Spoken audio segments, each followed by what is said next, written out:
J'habite dans un duplex à Manhattan, au coin de la 63e. Jeune cadre diplômé, mes bureaux sont dans un gratte-ciel. Ce matin de très bonne humeur je me sens. Nous sommes au mois de septembre, le 11 il me semble. En quittant la maison je laisse ma vie derrière moi. Sans même le savoir j'embrasse ma fille pour la dernière fois. Comme toujours je dis bonjour à la femme de ménage en ouvrant mes bureaux du 152e étage. Je suis le boss, celui qui parle au bout de la table, j'en suis tout fier. Bref, il est 8h et bientôt des poussières.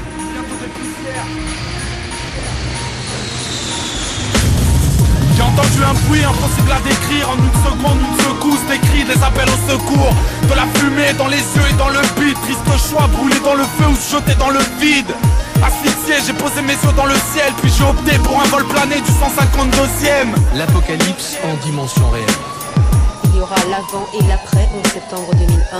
Pas de différence entre les terroristes et ceux qui les protègent.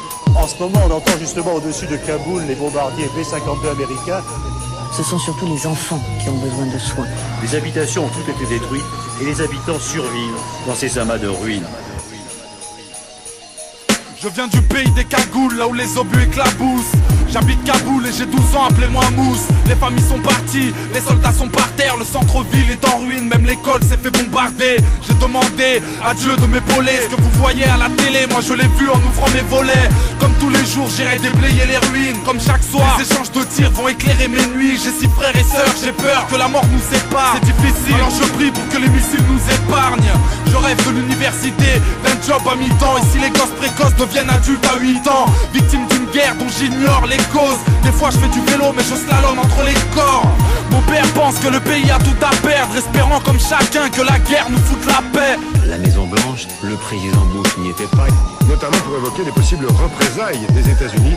C'est ce que tout le monde attend maintenant. Le président américain a juré dès hier soir de venger les milliers de victimes de ces terribles attentats. On écoute George Bush. Notre armée, partout dans le monde, est en état d'alerte maximale.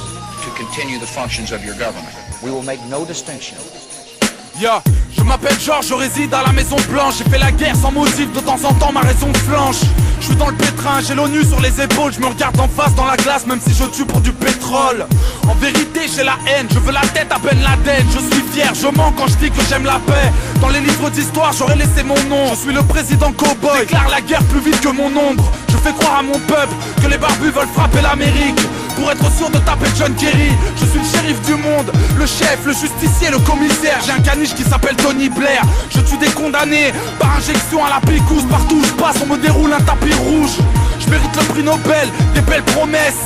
Je suis en tort mais je m'endors sans problème. We will make no distinction, make no mistake, those responsible for these cowardly acts.